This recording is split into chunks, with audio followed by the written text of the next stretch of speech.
تو اس کا اپنا ایک سکون ہے، ایک لذت ہے اس میں، اور ٹینشن تھوڑی اتنی انسان پال سکتا ہے، اس میں ایک خاص لذت ہے کہ کس کے لیے ہے یہ اللہ کے لیے ہے۔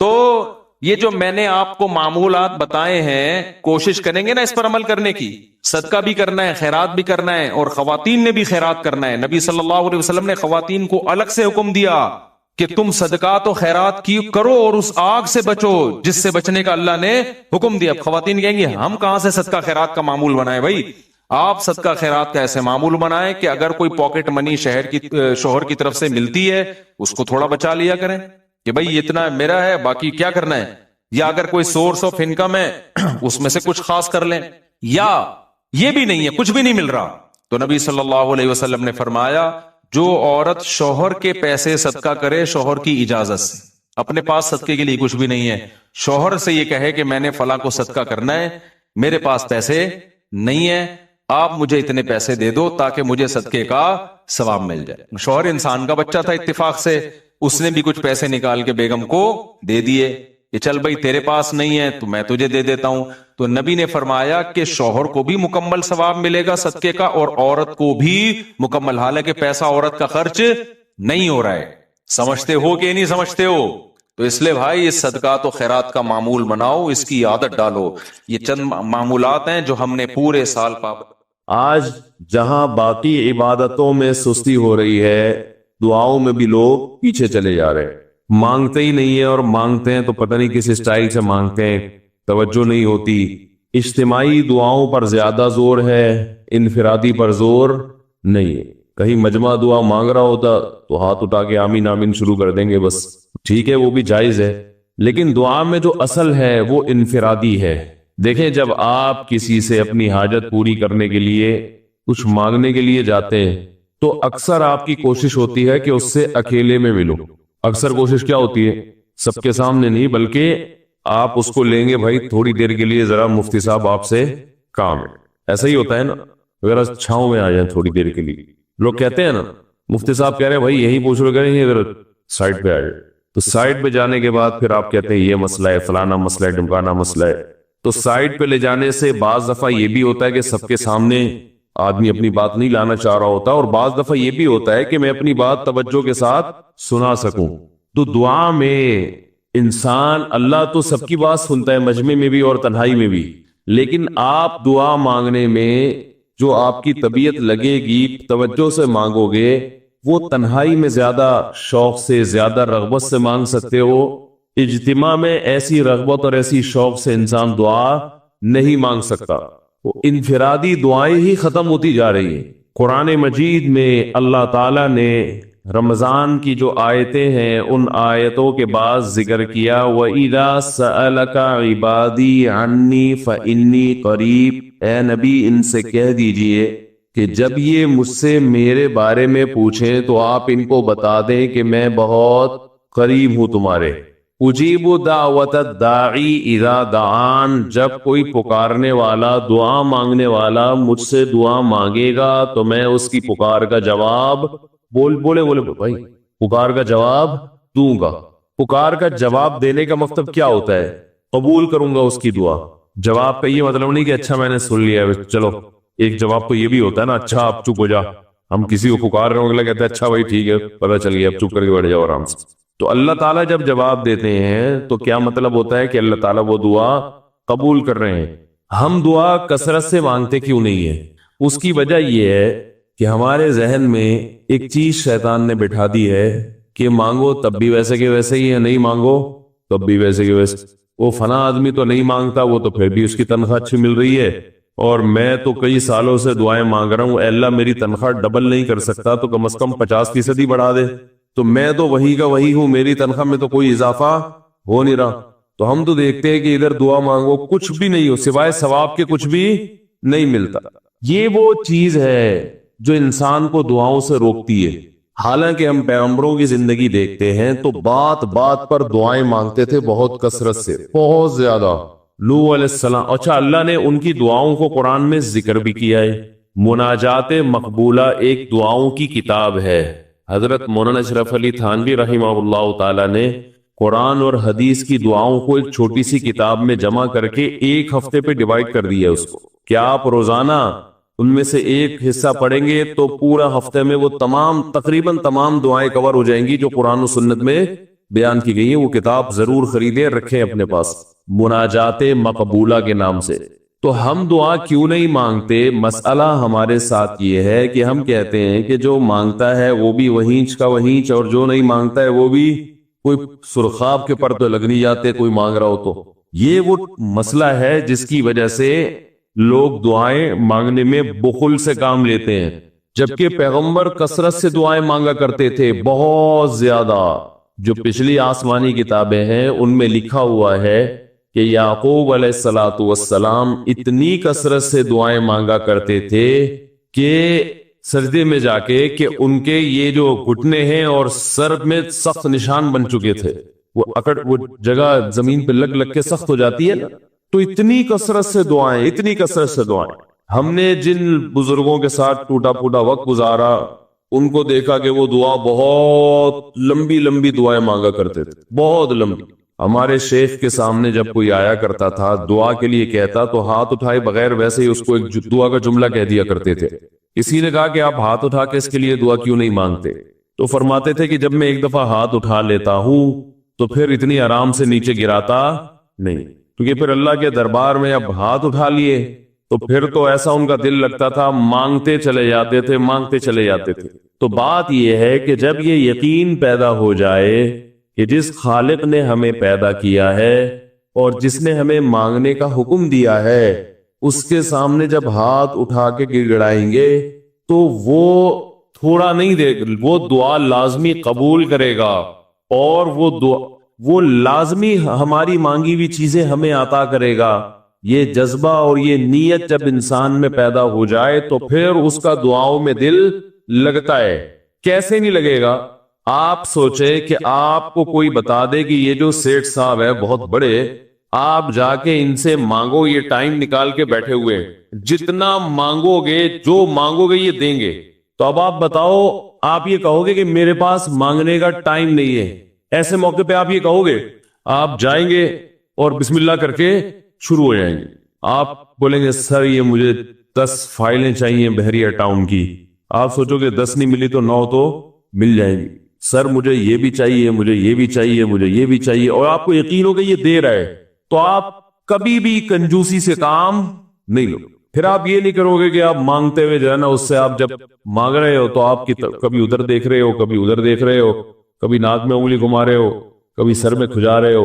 کوئی آ کے اس دوران آپ کو چھیڑے گا تو آپ کہو گے یہاں سے دفع ہو جاؤ، بھی میں کام کر رہا ہوں. ایک بندہ سخاوت جوش میں آیا ہوا ہے ابھی اور فائلیں بحریہ ٹاؤن کی فری میں بانٹ رہا ہے. اس نے کہا بھائی جتنی مانگو گے دے دوں گا اور جو مانگو گے دے دوں گا. تو ابھی تو میرے پاس ٹائم کم ہے، مقابلہ بہت سخت ہے.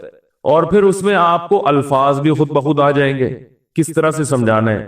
مختلف طریقوں سے آپ بات کو گھماؤ گے. سر پلیز آپ بات کو سمجھا کریں، میں آپ کے پاس آیا ہوں، آپ کو پتا ہے میں ادھر بھی جا سکتا تھا. وہ وسیم کباڑیہ کا بزنس بھی آج کل بہت چل رہا ہے، میرے پرانے اچھے تعلقات ہیں، لیکن مجھے پتا تھا کہ آپ ہیں، آپ جیسا سیٹ تو کوئی ہے ہی نہیں، اور ہر مشکل میں آپ نے میری مدد کی ہے. جو الفاظ بھی اس کی سخاوت کو ابھارنے والے ہوں گے وہ تمام آپ اس موقع پر اس کے اوپر انڈیل دو گے، پورا دیگچا بھر کے اس کے اوپر ڈال دو گے آپ. تو اللہ سے جب مانگتا ہے انسان اور اس کو یقین ہو کہ اللہ میری دعا کو پورا کرے گا، تو اس یقین کے ساتھ جب دعا مانگی جاتی ہے تو اس کا اسٹائل کچھ اور ہوتا ہے. اور ایک فارمیلٹی پوری کرنے کے لیے دعا جب مانگی جاتی ہے جیسے کہ ہمارے ہاں ہو رہا ہے تو اس کا اسٹائل اور انداز کچھ اور ہوتا ہے. ہمارے ہاں دعا پڑھی جاتی ہے، مانگی نہیں جاتی. ربنا آتنا فی الدنیا حسنۃ وفی الآخرۃ حسنۃ وقنا عذاب النار آمین. اور کہ ربنا ظلمنا انفسنا وان لم تغفر لنا وترحمنا لنکونن من الخاسرین آمین. یہ دعا مانگی جا رہی ہے یا پڑھی جا رہی ہے؟ تو پڑھی جا رہی ہے، آمین بھی پڑھا جا رہا ہے اس پہ. تو اللہ نے ہمیں یہ نہیں کہا کہ اقرأوا الدعاء عند ربکم، اپنے رب کے سامنے دعائیں پڑھا کرو. اللہ نے کہا ادعوا، مانگو، پکارو، مانگو اس سے. بھکاری جیسے بھیک مانگتا ہے نا، لوگ کہتے ہیں مانگنے کا کیا طریقہ ہے؟ بھائی جو بھکاریوں سے پوچھو بھیک مانگنے کا کیا طریقہ ہے. بھکاری اکثر ان پڑھ ہوتے ہیں، جو پڑھے لکھے بھکاری ہوتے ہیں پھر وہ IMF سے مانگتے ہیں، وہ چھوٹی موٹی چیزیں نہیں مانگتے. بھکاری اکثر کیا ہوتے ہیں؟ ان پڑھ. جن سے ہمارا صبح شام واسطہ پڑتا ہے. تو یہ کسی سے بھیک مانگنے کا طریقہ سیکھ کے آتے ہیں؟ بھائی کسی سے طریقہ سیکھ کے آتے ہیں کہ یار وہ ذرا فلاں بندے سے چندہ مانگنا ذرا طریقہ بتانا. اگر کوئی بتائے گا بھی تو وہ کہے گا تو اپنے پاس رکھ، مجھے پتا ہے مجھے جیب اپنی کیسے بھرنی ہے. اس موقع پہ جو اس کی حالت دیکھ کے نا وہ اپنا منہ بھی ٹیڑھا بیڑا کرے گا، کپڑے بھی پھٹے پرانے، اور بہت گھمائے گا بات کو، ایسے منہ بنائے گا جیسے دنیا میں اس سے زیادہ غریب اور محتاج کوئی ہے ہی نہیں. سحری پانی سے کیے میں نے، گھر میں بچے بھوک سے بلک رہے ہیں، ایسی کہانیاں سنائے گا، ایسی کہانیاں سنائے گا. تو یہی حال انسان کا ہے جب اسے پتا ہو کہ میرا رب جو مانگوں گا وہ دے گا مجھے، تو پھر اس کے بھیک مانگنے کا انداز اور جو دعا مانگنے کا اسٹائل ہے وہ خود بخود فطرت اسے سکھا دیتی ہے، خود بخود اس کے اندر الفاظ آنا شروع ہو جاتے ہیں کہ ایسے مانگنا چاہیے. لیکن پرابلم یہ ہے، مسئلہ یہ ہے کہ دل میں یہ بات بیٹھ چکی ہے کہ قبول نہیں ہو رہی. عجیب حدیث ہے، رسول اللہ صلی اللہ علیہ وسلم نے ارشاد فرمایا کہ اللہ بندے کی دعا قبول کرتے رہتے ہیں، وہ مانگتا رہتا ہے قبول ہوتی رہتی ہے، وہ مانگتا رہتا ہے قبول ہوتی رہتی ہے، یہاں تک کہ ایک وقت ایسا آتا ہے کہ بندہ یہ کہتا ہے کہ میں مانگ رہا ہوں قبول تو ہو نہیں رہی. تو جب یہ کہتا ہے تو اس وقت قبول کرنا بند کر دیتے ہیں اللہ تعالیٰ. اللہ کہتے ہیں کہ اگر تو یہ سمجھ رہا ہے کہ قبول نہیں ہو رہی تو اب نہیں ہوگی. اب عجیب بات ہے یا نہیں یہ حدیث؟ بھائی وہ بندہ کئی سال سے دعائیں مانگ رہا تھا اور پھر آخر میں آ کے کہتا ہے کہ قبول تو ہو نہیں رہی، تو ظاہر ہے کچھ نہیں ہو رہی ہوگی، تبھی تو کہہ رہے ہیں نا. اس کو ایسا لگ رہا ہوگا کہ قبول نہیں ہو رہی. بھائی اس کو یہ لگ رہا ہوگا کہ نہیں، جو چیزیں مانگ رہا ہوں وہ تو مل نہیں رہی، تو تبھی تو وہ کہتا ہے کہ قبول نہیں ہو رہی. تو سوال پیدا ہوتا ہے پھر اللہ قبول کرنا بند کیوں کر دیتے ہیں؟ اللہ تعالیٰ جب دعائیں قبول کرتے ہیں تو اس کا انداز وہ نہیں ہوتا جیسے ایک عام انسان جب کسی کو بھیک دیتا ہے. ایک عام فقیر جب آپ کے پاس آئے گا، آپ سے بھیک مانگے گا، 100 روپے دے دو، 20 روپے دے دو، آپ اٹھا کے 100 نہیں تو 20، 10-20 تو پکڑا دیتے ہیں اس کو. تو وہ یہ سمجھتا ہے کہ میری دعا کیا ہو گئی؟ قبول. لیکن اللہ تعالیٰ اس طرح دعا نہیں قبول کرتے. اگر اللہ اس طرح سے دعائیں قبول کرنا شروع کر دے تو پھر یہ معاملہ غیب کا نہیں رہے گا. ادھر آپ نے دعا مانگی، اے اللہ میرے کاروبار کو بڑھا دے، لیلۃ القدر میں رو کے دعا مانگی، اور صبح صادق کے وقت آپ کا فون آیا کہ آپ کا کنٹینر کسٹم والوں کے شر سے محفوظ ہو گیا ہے، سمجھ پاس ہو گیا وہ، اور آپ کی چیز ڈبل قیمت پہ بک گئی ہے. پھر آپ نے دعا مانگی، اے اللہ تیری رحمت اس وقت جوش میں آئی ہوئی ہے، تو ایسا کر میرا بچہ بھی پاس ہو جائے، اس کے نمبر اچھے آ جائیں. ادھر فون آیا کہ آپ کا بچہ پہلی پوزیشن سے کامیاب ہو گیا. پھر آپ نے کہا آج اللہ کی رحمت بہت جوش میں آئی ہوئی ہے، اے اللہ میری بیوی بھی ٹھیک ہو جائے. تو بیگم صاحبہ کا فوراً فون آ گیا کہ میں ٹھیک ہو گئی ہوں. ہے بھائی میں ٹھیک ہو گئے. اے اللہ ساس صاحبہ بہت دنوں سے آگے بیٹھی ہوئی ہیں، جانے کا نام نہیں لے رہی، فون آ گیا کہ میں چلی گئی ہوں. اس طرح سے اگر دعائیں قبول ہونا شروع ہو جائیں تو میرے بھائی پھر یہ سارے کافر، یہ سارے لبرل لوگ جو اللہ کو مانتے ہی نہیں ہیں، یہ دنیا کا ہر کام چھوڑ کے مصلی بچھا لیں گے اور دعاؤں کو فوکس کرنا شروع کر دیں گے. دعا قبول ہوتی ہے مگر اس شخص کی جو اللہ پر غیب پر ایمان رکھتا ہے، جسے دعا قبول ہوتی نظر نہیں آتی مگر وہ یقین کرتا ہے کہ دعا قبول ہو رہی ہے. صرف اس شخص کی دعا قبول ہوتی ہے، اس کے علاوہ کسی کی قبول نہیں ہوتی. بہت مشکل ہے بھائی سمجھانا. دعا سب کی قبول ہوتی ہے کا مطلب پتہ ہے؟ سب کی مطلب ان سب کی کہ جو یہ یقین رکھتے ہیں کہ قبول ہوتی بھی نظر نہیں آ رہی پھر بھی قبول ہو رہی ہے، ان لوگوں کی قبول ہوتی ہے دعا. حدیث سے پتہ چلتا ہے. اور اصل میں دعا مانگتے ہی یہی لوگ ہیں. اب آپ کہیں گے بھائی نظر تو آ نہیں رہی، جب میں جو چیز مانگ رہا ہوں وہ مل نہیں رہی، تو کیا ایسے قبول نہ کرنا کیا ہے بھائی؟ یہ تو مشورے مل رہے ہیں ہمیں کہ پھر بھی مانگتے رہو. تو ہم نے وہ ایک فقیر تھا نا، ایک سیٹ صاحب کے پاس آیا، کہنے لگا کہ بھائی ذرا کچھ پیسے مل جائیں گے، گھر میں ضرورت ہے. تو اس نے کہا اتنے ہٹے کٹے ہو کے بھیک مانگتے ہو، شرم نہیں آتی؟ اس نے کہا فی الحال میں نے آپ سے بھیک مانگی ہے، مشورہ نہیں مانگا.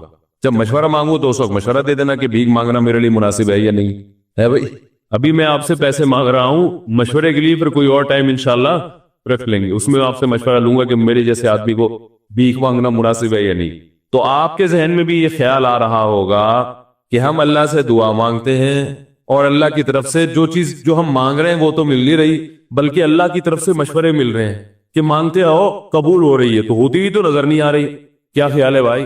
ہوتی قبول ہوتی ہوئی نظر تو نہیں آ رہی.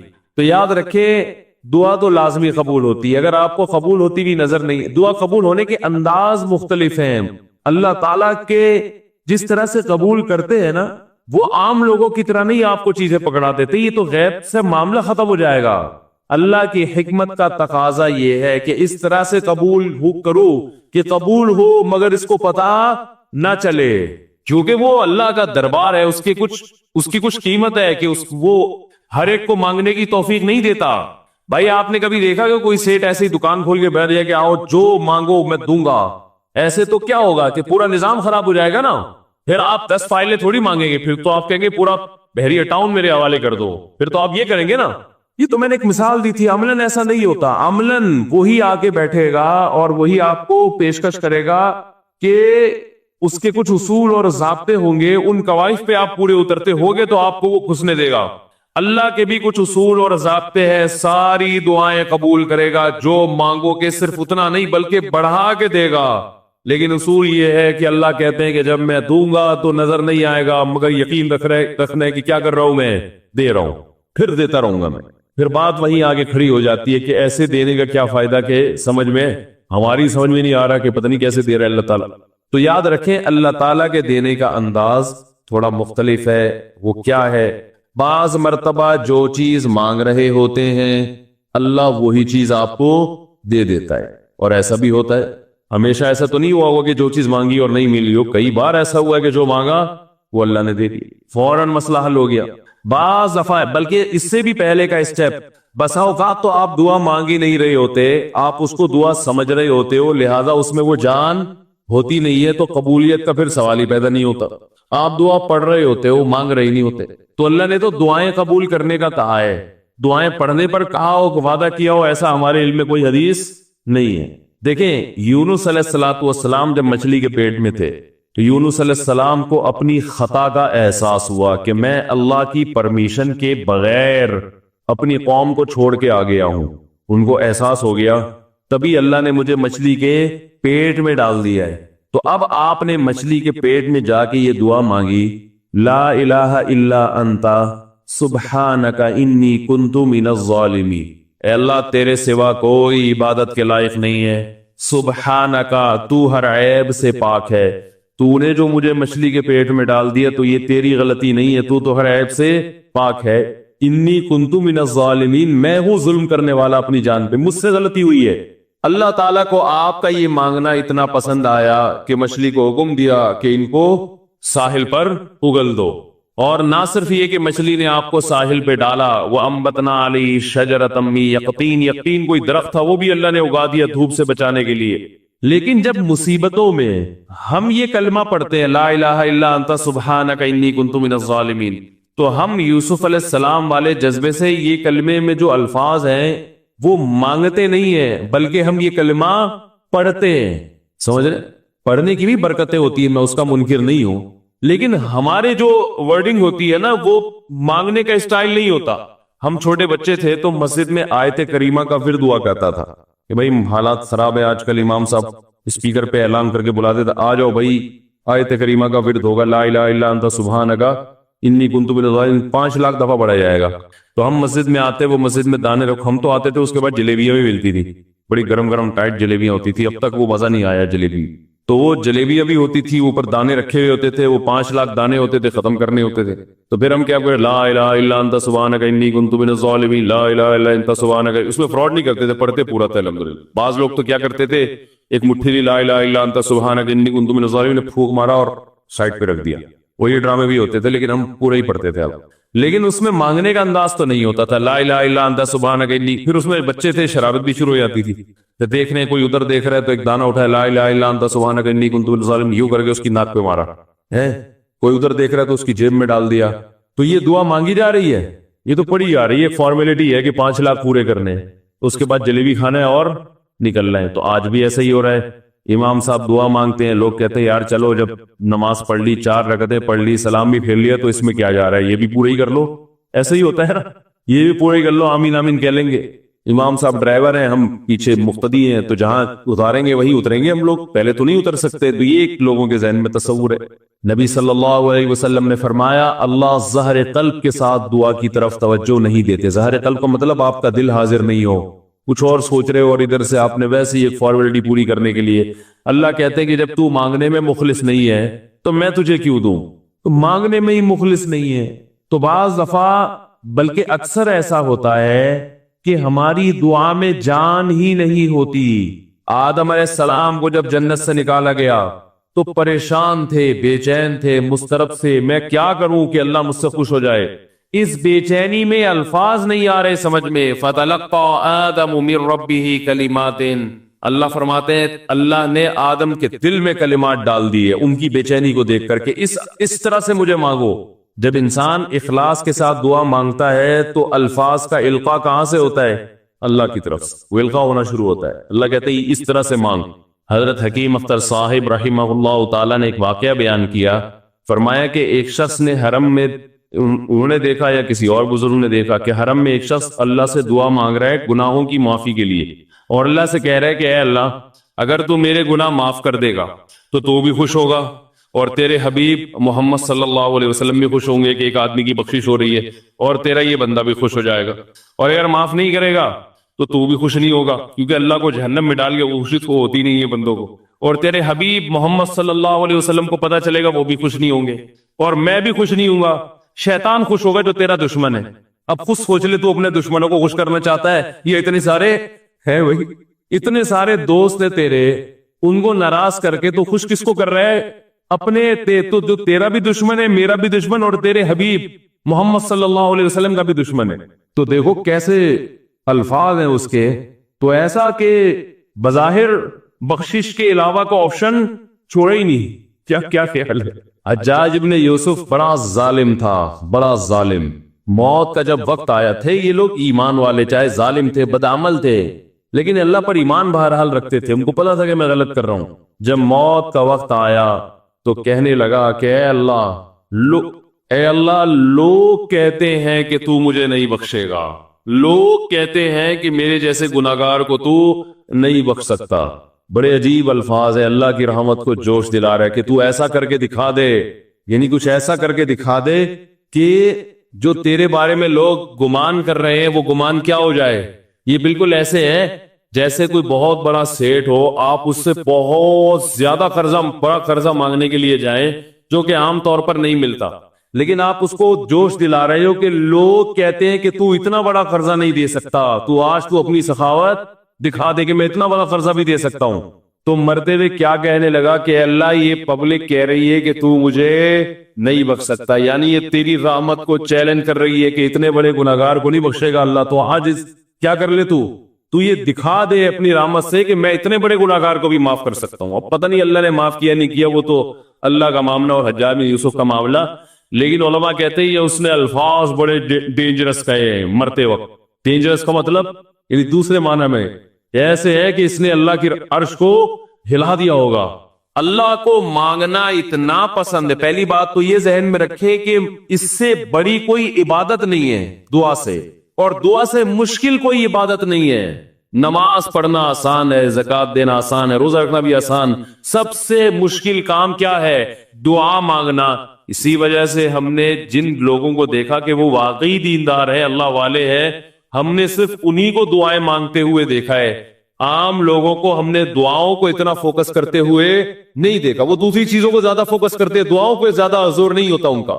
وظیفوں پہ تو ہوگا صبح شام، یہ والا اتنی دفعہ، وہ والا اتنی دفعہ، وہ بھاگ گئی واپس آ جائے اس کے لیے اتنی دفعہ، وہ جا نہیں رہی اس کے لیے اتنی دفعہ، یہ وظیفوں پہ تو ہوگا زور۔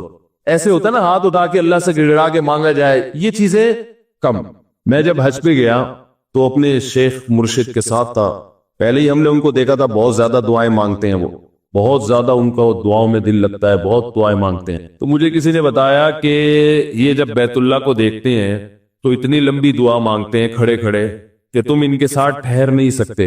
میں نے کہا کیوں نہیں ٹھہر سکتے؟ ہم جوان ہیں، ان کی عمر زیادہ ہو گئی اور ان کو کچھ بیماریاں بھی ہیں، تو میں نے کہا ہو جائے مقابلہ پھر، ٹھیک ہے، دیکھتے ہیں کون زیادہ لمبا ٹھہر لیتا ہے۔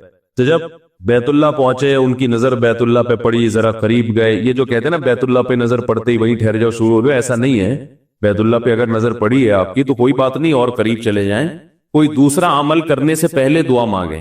پہلی نظر کا مطلب یہ ہوتا ہے کہ جب نظر پڑی ہے تو اب طواف شروع کرنے سے پہلے یا کوئی دوسرا عمل کرنے سے پہلے آپ جا کے دعا مانگیں. تو وہ دور سے نہیں بلکہ جتنا قریب جا کے مانگیں اتنا زیادہ اچھا. لوگ کیا کرتے ہیں, یوں منہ نیچے کر کے جا رہے ہوتے ہیں کہ پہلی نظر پڑ گئی تو پھر دعا کا موقع نکل جائے گا, تو یوں وہ جو ٹکرا بھی جاتے ہیں. کچھ نہیں ہوتا, نظر پڑ جائے تو اور تھوڑا قریب جائے, قریب جا کے دعا مانگ.